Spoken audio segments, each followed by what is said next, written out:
ಓಂ ಸ್ವಾಮಿಯೇ ಶರಣಮಯ್ಯಪ್ಪ. ಕಾರ್ತಿಕ ಮಾಸ ಅಂತ ಬಂದರೆ ಅಯ್ಯಪ್ಪ ಸ್ವಾಮಿ ಮಾಲೆ ಹಾಕಿರೋದು ಎಲ್ಲರೂ ನೋಡೇ ಇರ್ತೀರ. ಎಲ್ಲಿ ನೋಡಿದ್ರು ಕಪ್ಪು ಬಟ್ಟೆ ಹಾಕ್ಕೊಂಡು ಕತ್ತಿಗೆ ಮಾಲೆ ಹಾಕ್ಕೊಂಡು ಓಡಾಡಿಕೊಂಡು ಬೆಳಿಗ್ಗೆ ಬೇಗ 5 ಗಂಟೆಗೆ ಎದ್ದು ಮಂತ್ರಗಳನ್ನು ಹೇಳ್ತಾ ಇರ್ತಾರೆ. ಕೆಲವೊಬ್ಬರು ಈ ವ್ರತವನ್ನು 41 ದಿನಗಳ ಕಾಲ ಆಚರಣೆಯನ್ನು ಮಾಡುತ್ತಾರೆ. ಓಂ ಸ್ವಾಮಿಯೇ ಶರಣಮಯ್ಯಪ್ಪ. Welcome back my YouTube channel. ಇವತ್ತು ನಾನು ಅಯ್ಯಪ್ಪ ಸ್ವಾಮಿ ಬಗ್ಗೆ ಮಾತಾಡ್ತಾ ಇದ್ದೀನಿ. ಅಯ್ಯಪ್ಪ ಸ್ವಾಮಿ ಹೇಗೆ ಹುಟ್ಟ, ದೇವಸ್ಥಾನ ಹೇಗೆ ನಿರ್ಮಾಣ ಆಯಿತು ಅನ್ನೋದ್ರ ಬಗ್ಗೆ ಈ ವಿಡಿಯೋಲಿ ತಿಳಿಸ್ಕೊಡ್ತಾ ಇದ್ದೀನಿ.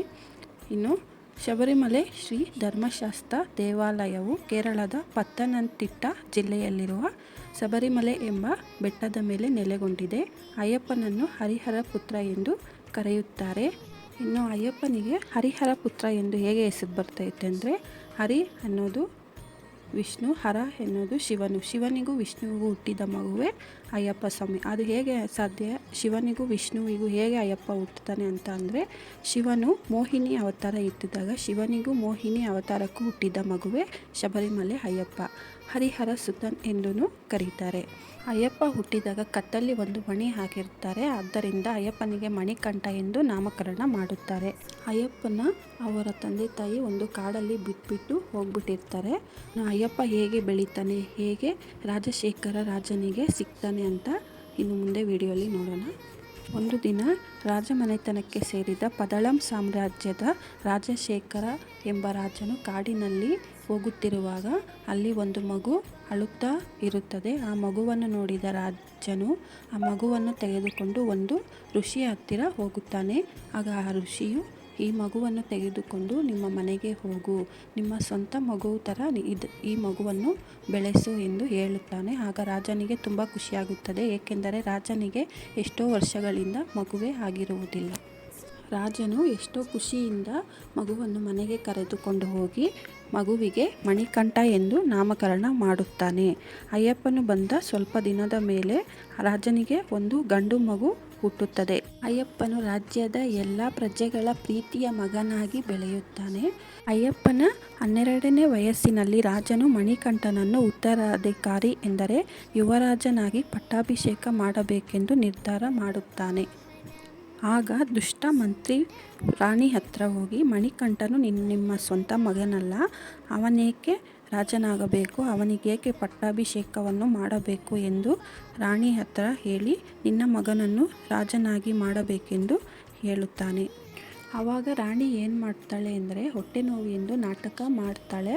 ರಾಜ್ಯದ ವೈದ್ಯರು ಬಂದು ನೋಡುತ್ತಾರೆ. ಎಲ್ಲರೂ ಉಪಾಯ ಮಾಡಿ ಹುಲಿಯ ಹಾಲನ್ನು ತರಬೇಕೆಂದು, ಇಲ್ಲ ಅಂದರೆ ರಾಣಿಗೆ ಹೊಟ್ಟೆ ನೋವು ವಾಸಿ ಆಗೋಲ್ಲ ಅಂತ ಹೇಳಿ ಪ್ಲ್ಯಾನ್ ಮಾಡ್ತಾರೆ. ಆದರೆ ಮಣಿಕಂಠ ಅಮ್ಮನಿಗೆ ಹೀಗೆ ಆಗೋಯ್ತಲ್ಲ ಅಂತ ಹೇಳಿ ತಾನೇ ಹುಲಿಯ ಹಾಲನ್ನು ತರ್ತೀನಿ, ಕಾಡಿಗೆ ಹೋಗ್ತೀನಿ ಅಂತ ಹೇಳ್ತಾನೆ.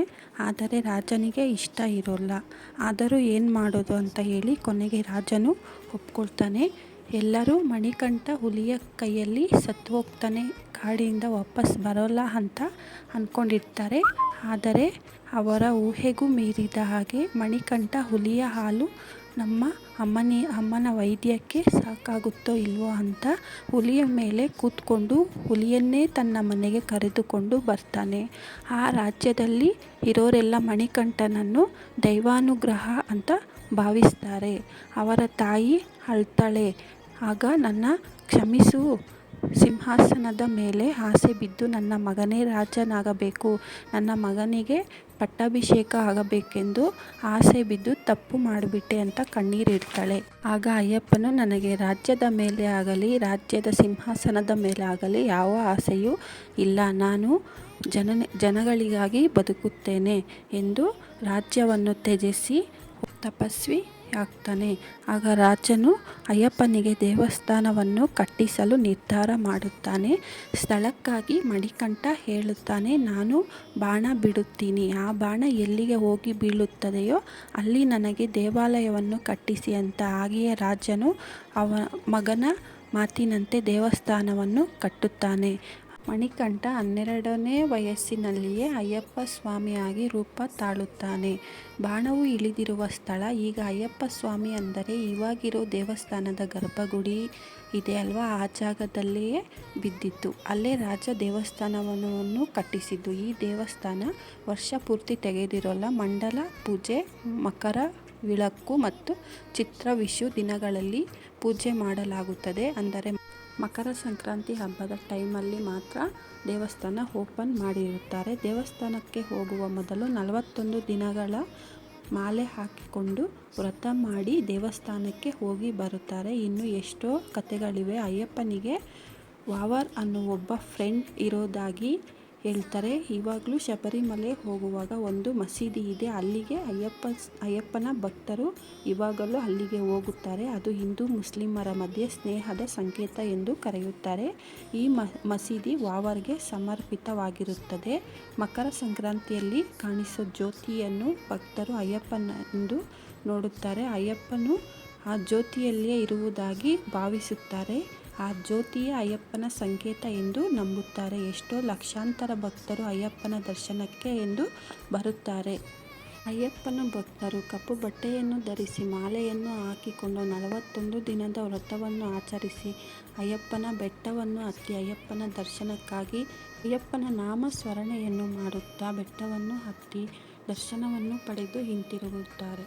ನೀವು ಯಾರ್ಯಾರು ಶಬರಿಮಲೆಗೆ ಹೋಗಿದ್ದೀರಾ? ಯಾರ್ಯಾರಿಗೆ ಅಯ್ಯಪ್ಪ ಅಂದರೆ ಇಷ್ಟ? ಯಾರ್ಯಾರಿಗೆ ಅಯ್ಯಪ್ಪ ಸ್ವಾಮಿಯ ಮೇಲೆ ನಂಬಿಕೆ ಭಕ್ತಿ ಇದೆಯೋ ಅವರೆಲ್ಲರೂ ಓಂ ಸ್ವಾಮಿಯೇ ಶರಣಮಯ್ಯಪ್ಪ ಅಂತ ಕಮೆಂಟ್ ಮಾಡಿ.